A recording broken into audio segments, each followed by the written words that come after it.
আসসালামু আলাইকুম ওয়া রাহমাতুল্লাহি ওয়া বারাকাতুহু। সম্মানিত প্রিয় বন্ধুগণ, আজকে খুবই অত্যন্ত গুরুত্বপূর্ণ একটি বিষয় নিয়ে উপস্থিত হইলাম। বিষয়টি হচ্ছে, যে সকল ভাইয়েরা শারীরিকভাবে অনেক দুর্বল হয়ে গেছেন, অনেক অক্ষম হয়ে গেছেন, প্রিয় মানুষটিকে আপনি সময় দিতে পারতেছেন না, আপনার ভিতরে অনেক হতাশা কাজ করতেছে, অনেক দুশ্চিন্তা কাজ করতেছে, আপনি লজ্জায় কারো কাছে বলতে পারতেছেন না, আপনার বয়স বেশি হয়ে গেছে, 50-60 বছর হয়ে গেছে, আপনি সময় দিতে পারতেছেন না, অথবা ওয়ান টাইম ওষুধ খাওয়ার কারণে একদম নিস্তেজ হয়ে গেছেন, একদম দুর্বল হয়ে গেছেন, আপনি কারো কাছে আপনি বলতে পারতেছেন না। তো তাদের জন্য ঘরোয়া পদ্ধতিতে আজকে একটি বেশওয়াজের কথা আমি বলে দেব, আজকে একটি রেসিপির কথা আমি বলে দেব। এই বেশওয়াজটি আপনি নিজেই ঘরে তৈরি করতে পারবেন। একটি গাছের শিকড়ের রস যদি আপনারা এই নিয়মে সেবন করতে পারেন, তাহলে ইনশাআল্লাহ আপনার উপকার হবে এবং অন্য মানুষকেও এটি আপনি ব্যবহার করার জন্য উৎসাহিত করবেন। খুবই অত্যন্ত গুরুত্বপূর্ণ, ধৈর্য সহকারে আপনারা দেখতে থাকুন।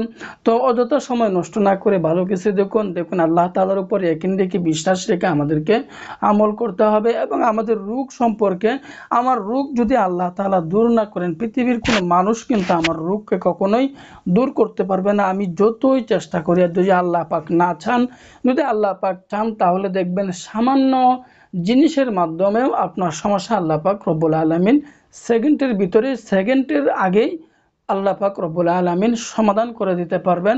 তো এই জন্য আমাদের কাজ হচ্ছে আল্লাহ তাআলার উপর ইয়াকিন রেখে, বিশ্বাস রেখে আমাদেরকে আমল করা। যেহেতু আমি এক সমস্যায় পড়ে গেছি, তো আমাদের কাজ হচ্ছে ধৈর্য ধারণ করা এবং পরিশ্রম করা, এর পাশাপাশি আমাদেরকে কষ্ট করা। যদি এই কাজগুলো করে যেতে পারি, তাহলে একসময় ইনশাআল্লাহ অবশ্যই আল্লাহ তাআলা আমাদেরকে, যত বড়ই আপনি সমস্যার সমাধান হয়ে সম্মুখীন হন না কেন, আল্লাহ পাক রব্বুল আলামিন একদিন না একদিন সমাধান অবশ্যই আল্লাহ তাআলা দিবেন। কারণ আমরা জানি আল্লাহ পাক রব্বুল আলামিন তিনি হচ্ছেন অতি দয়ালু, আর রহমান আর রহিম, তিনি হচ্ছেন অতি বান্দার প্রতি অতি দয়ালু। তো আমরা যদি আল্লাহ তাআলার কাছে বিনয়ের সাথে চাই, শেষ রাত্রিতে চাই, হাত তুলে চাই, তাহলে অবশ্যই আল্লাহ তাআলা দিবেন। কারণটা হচ্ছে যে আল্লাহ তাআলা ফেরাউনকে দিতে পারেন, সে আল্লাহ তাআলা আমাকে আপনাকে দিবেন। শর্ত হচ্ছে আল্লাহ তাআলার কাছে চাওয়ার মতো আমাদেরকে চাইতে হবে। তো সম্মানিত প্রিয় বন্ধুগণ, আমরা দেরি না করে আজকের মূল আলোচনায় চলে যাই। তো আজকের বেশওয়াজটি আমরা তৈরি করব কিভাবে? তো আজকের বেশওয়াজটি তৈরি করতে হলে আমাদেরকে রসবুরি গাছের শিকড় নিতে হবে, দ্বিতীয় নম্বরে নিতে হবে আমাদেরকে মধু, তৃতীয় নম্বরে নিতে হবে আমাদেরকে কালো জিরা। তো এই তিনটি উপাদান দিয়ে আজকে আমরা বেশওয়াজটি তৈরি করব।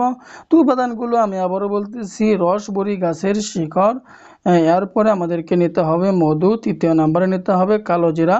তো এই তিনটি উপাদান দিয়ে আজকে আমরা এই বেশওয়াজটি তৈরি করব। এখন বলতে পারেন এই উপাদানগুলো আমরা পাবো কোথায়? রসবুরি গাছের শিকড়, এটা দেখবেন রাস্তাঘাটে হয়ে থাকে। রসবুরি গাছটি দেখবেন, এই রসবুরি গাছটি কিভাবে চিনবেন?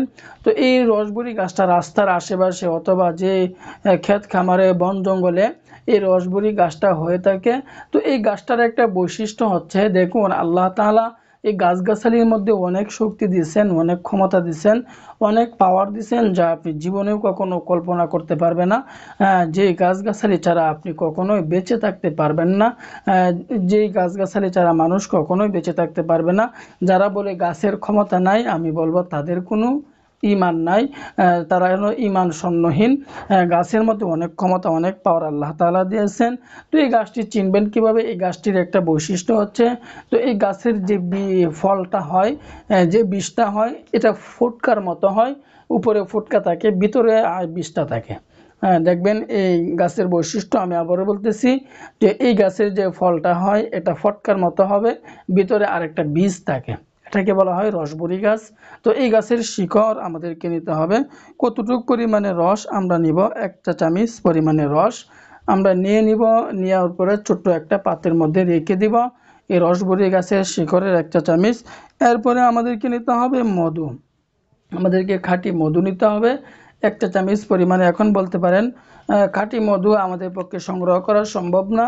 যদি আপনাদের পক্ষে সম্ভব না হয়, আমাদের সাথে যোগাযোগ করবেন, কন্ট্যাক্ট করবেন, খাঁটি মধুর ব্যবস্থা আমরা করে দেব ইনশাআল্লাহ। কোনো টেনশন করতে হবে না, আমাদের সাথে যোগাযোগ করবেন জাস্ট। এরপরে আমাদেরকে নিতে হবে কালো জিরা। তো কালো জিরা আমরা কি পরিমাণে নিব? কালো জিরা আমরা 1 চা চামচ পরিমাণে কালো জিরা আমরা নিয়ে নিব।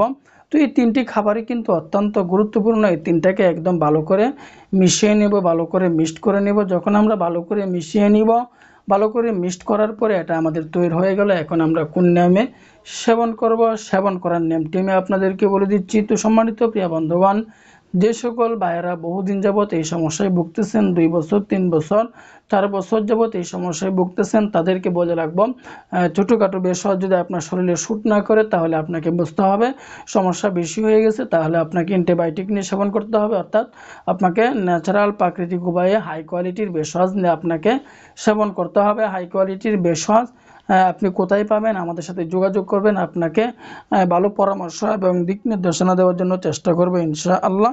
তো খাবারের নিয়মটি হচ্ছে আমি প্রতিদিন 10 থেকে 15 মিনিট আগে আমরা এটি সেবন করে ফেলবো। প্রতিদিন রাতের বেলায় 10 থেকে 15 মিনিট আগে আমি সেবন করব। এরপরে কুসুম গরম 1 গ্লাস পরিমাণে পানি সেবন করে ফেলব। তো এভাবে যদি আমি 15 থেকে 20 দিন 15 থেকে 20 মিনিট আগে আমি সেবন করব, এভাবে আমি 20 থেকে 30 দিন পর্যন্ত যদি এটি সেবন করতে পারি, খাইতে পারি, তাহলে দেখবেন ইনশাআল্লাহ আপনার ভিতরে অনেক পরিবর্তন চলে আসতেছে। আপনি অন্য মানুষকেও এটি সেবন করার জন্য, খাওয়ার জন্য উৎসাহিত করবেন। তো দেরি না করে আজকে থেকে ট্রাই করা শুরু করে দেন। তো আল্লাহ তাআলা আমাদের সকলকে বুঝার তৌফিক দান করুন, আমিন।